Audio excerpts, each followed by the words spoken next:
We're extremely sad to have missed D23, but we've been working very hard on the next Deadpool film for a good long while now. Marvel fans were disappointed that Ryan Reynolds wasn't involved in Disney's annual expo that hypes up upcoming projects because they're highly anticipating how Deadpool would be brought into the MCU after Disney acquired 20th Century Fox, who released the first two Deadpool films. His first appearance in the MCU obviously needs to feel special. We need to stay true to the character, find new depth, new motivation, new meaning. And in his tongue-in-cheek way, Ryan said it was a blank space when it came to ideas until he considered bringing his faux feud to the big screen. But we did have one idea.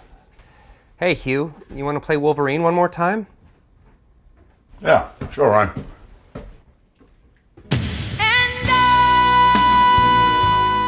As it launches into Whitney Houston's I Will Always Love You, the logo reveals that Deadpool and Wolverine will come face to face on the big screen in September 2024.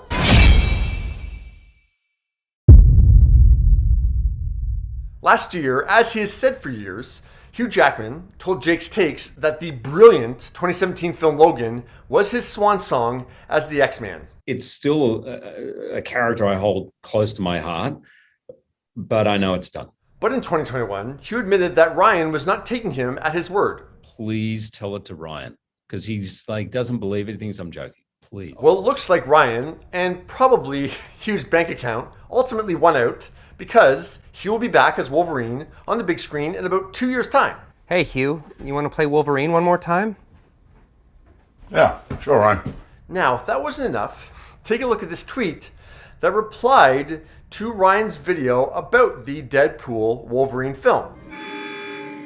The building's been breached. John Krasinski, who popped up as Reed Richards as Mr. Fantastic and Doctor Strange in the Multiverse of Madness, tweeted, "Wait, is this our movie?" Sean Levy, who is stepping into the directing seat for the third film, replied to John, "Sorry JK, this one's all mine."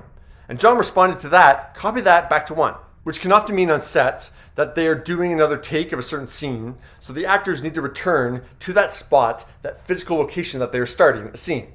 Now there's a lot to digest here. First off, having Ryan as Deadpool and Hugh Jackman as Wolverine on screen together is no shock, as their full feud on social media has been going for years. I will say it's a bold move for Hugh. I mean, maybe at the end of the day money wins, but in terms of legacy, Logan is the kind of swan song you want to hang your hat on as your end of a character. Do we need this epilogue of Hugh as Wolverine? Absolutely not. So what does he gain by doing this? Money, and being on screen with Ryan as Wolverine. But in terms of legacy, no, nothing is gained here. Okay, John Krasinski. Seriously, what have you heard? I need to know.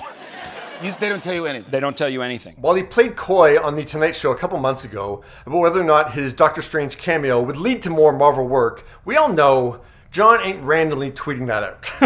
If he's not involved with Deadpool 3 in any way, he'd probably get in major trouble for that tweet. I bet you his contract says that he cannot imply involvement in any Marvel projects that aren't pre-approved. So yeah, he's involved in some kind of way. So there's a lot to take in here. Let me know your thoughts. Hugh back as Wolverine, John being involved.